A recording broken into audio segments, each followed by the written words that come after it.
My name is Meg Moranis, and I am here Q&A Mondays, just going over questions from the week. The first one I want to go over from our private Facebook group, please join us there, is how to stop eating. Like when you're in that moment and you kind of think you've had enough, but you're not really sure, and how do you get yourself just to say, okay, that might be enough. And it's a great question. And of course, it is one of the main tenets of developing your healthy, thin mentality.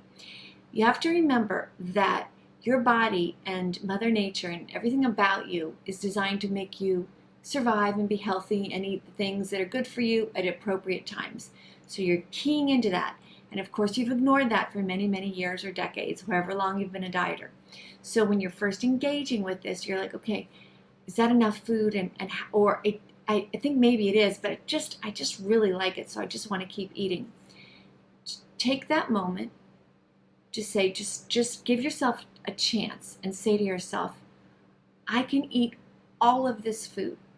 I just can't eat it all at once. This whole world of beautiful food and having a body that I love in my happy, healthy weight range that I want is open to me if I just can pair eating with hunger. And that works, again, what I say every week, several times a week, that works with your biology. So it's a lot easier than dieting.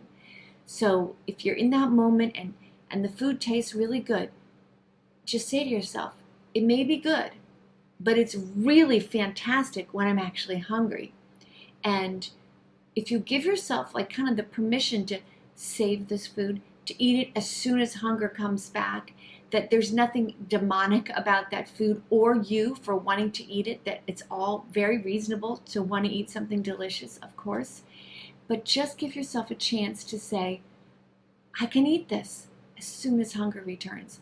So you're never saying no, you're simply saying delay.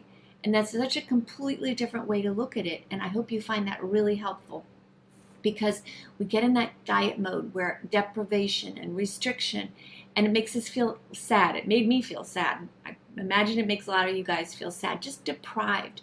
And that's not a great place to live. And your biology doesn't want you to have that deprived feeling. That feeling of deprivation, which we don't like, was built into our DNA. So we would take care of that and not let ourselves be deprived and therefore, not get food and not survive, right? These are all very basic, common sense things that we've lost.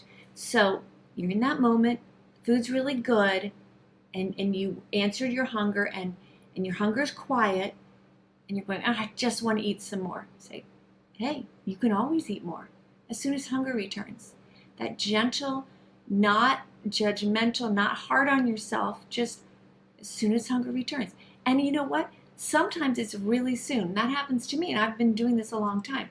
Sometimes I think hunger is quiet, and I go about my day or whatever, and I go, you know what, I'm still a little hungry, and I go back and eat more. You could do that, so there's no risk. And if you're in a situation where you're at work or whatever, like I always say, have emergency food with you. It will really help you key into that healthy, thin mentality when you know, hey, I'm going to try to just delay eating any more. But I know that I have in my pocket or in my purse, if I judged this incorrectly, and I'm new at this, so of course I'm going to sometimes, be easy on yourself. I can at least calm hunger down with whatever I have in my pocket, a handful of nuts or a granola bar or really anything. The key is getting that nice rhythm with hunger and satiety. That's what we're building here, and that's how you start doing it, okay? You'll get better at this over time, I promise. You just have been trained out of this. But it's right inside you. It's very intuitive. It's very normal.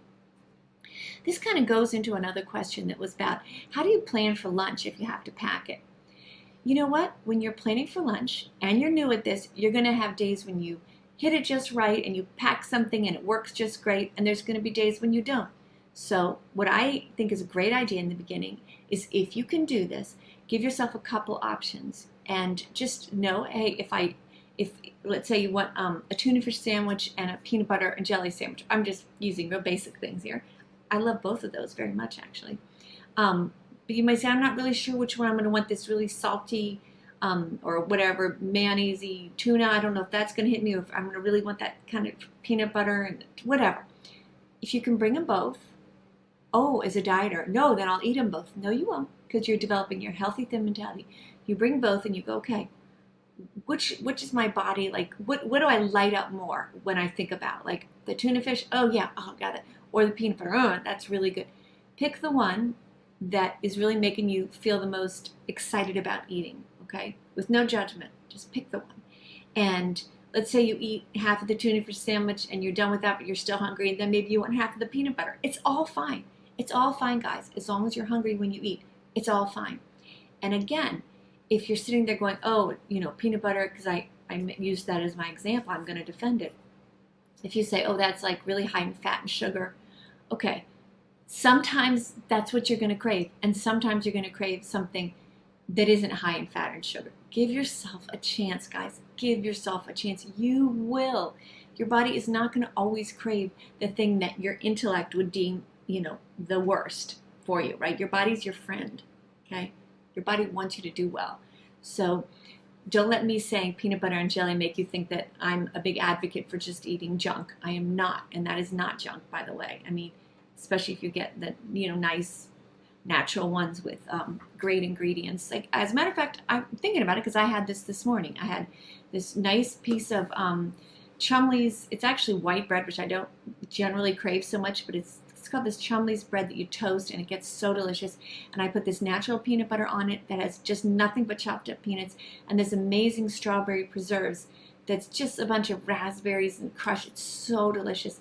And since the peanut butter did not have salt on it, and I like salt, and I'm fine. My blood pressure is low. My health is great. I put some sea salt on top of that before I put the jelly, and I ate that, I don't know, around 11 o'clock today. It's fantastic. So I'm defending that. I know that people say, oh, too high in fat or sugar. Okay, it made me feel great, and I trust my body. Anyway, so kind of look at your lunch preparation like that. Like, give yourself some choices. I promise over time this will get better too. You'll see your rhythms that you don't push, but that you receive from your body, and you'll be able to predict and make yourself stuff that you like very, very much. Okay, so another one, a question from YouTube, yay, was about exercise, how exercise fits into your healthy thin mentality. And I could talk about this for so long, but just because we're doing this quick video here answering questions of the week, I wanted to address this because I love this question because it's really important. And I have done other videos about this. If you can search YouTube, my channel, you'll see. But the bottom line with exercise is that it's very similar as a diet mentality. Exercise should make you feel good, not depleted.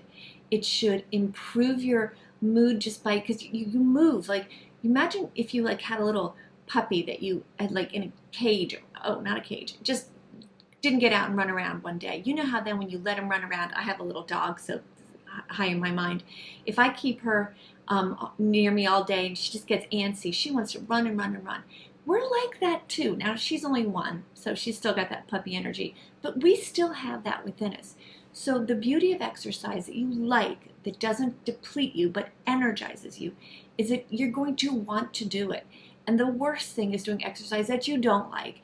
And if you're out there going, well, I just never do anything, I firmly believe that so many of us have this terrible view of exercise, some of it based from watching The Biggest Loser. People suffer so hideously on TV in terrible exercise conditions. That one just really always makes me mad when I talk about exercise, because people should have a view of exercise that is not at all like that. It should be something you love, something that makes you feel good, not depleted, that strengthens you, that makes you more flexible, that is something that you can do at a moderate level.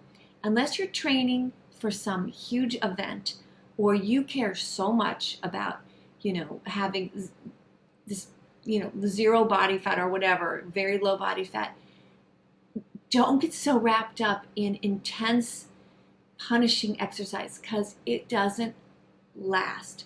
I know you guys, some of you do CrossFit and all that stuff. It's fantastic. Yes, if that's what you want to put so much energy and so much of your life into, okay. I'm just here to tell you, and I taught fitness for many, many years, over 20 years, spinning and aerobics and step aerobics and strength training and all that. And the people who do the best long-term, and I'm a long-term thinker with this stuff, not by, next weekend that you want to look a certain way. I'm talking about for your life, which is really how you should be thinking too, because that makes more sense.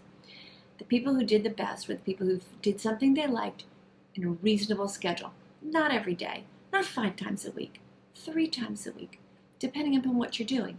And people who find the cardio end of it, because it is nice to get your blood pumping, and it is nice to make your body stronger by doing some weight-bearing exercise. So those are kind of 2 different things. But for the cardio, to do something that, I know I say I play tennis. It's so fun. I would never run the way I do it if I weren't chasing a ball. So I know, lucky for me, I found that because I love that. But you can find something you like too, okay? And make that a priority. What would be more important than finding, actually, instead of calling it exercise, a sport you like? Do a sport. Sports are fantastic. They're so good for you. I love this saying too. The mind is never happier. The heart is never happier than when the mind and the body work together. And that's what sports are. So if you're not a big athlete and you that seems foreign to you, well then think of, dance classes that make you move to music. Beautiful.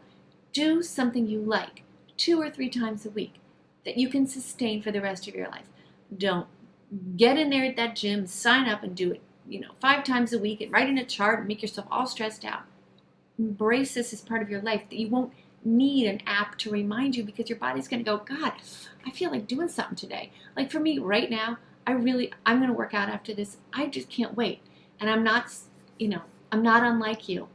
Like there's, in the past, I used to teach so I would have to go. So I really do understand that, the needing to be motivated to go and do exercise. But now that I've kind of changed a long time ago, changed how I feel about it, I do things I love at a schedule that is reasonable and, again, doesn't deplete me, energizes me. So the whole mentality about exercise and a great relationship with exercise and a great relationship with healthy, thin eating, they're very similar paths. They're both based on logic and reason and long-term views versus a diet mentality and the crazy exercise mentality that the shows like The Biggest Loser perpetuated, which is all intense, get to your goal and blah. What happens then? You gain it back. You don't sustain that schedule unless you're an Olympic athlete, and then go for it. That's not what we're trying to do mostly, right? So I hope these answers help. Please keep posting, sharing, liking. I really appreciate it. I'm trying so hard to get this message out there, and you can help me by doing these things. And there's a lot of suffering and a lot of sadness related to body, not just body image, but just feeling bad in your own skin, and embracing a healthy, thin mentality where you feel worthy of spending the time and energy to figure this out for once and for all, so that your life will not revolve around, what do I weigh? What am I going to eat today? Oh my God, there's a party this week. Oh, I'm going to see these friends I haven't seen in a while and I want to look good. All that stuff goes away. It goes away, I promise. And I was just the biggest diet mentality. I know what I'm talking about. Okay, guys, please like, share, subscribe, and I will be back soon. Thank you so much.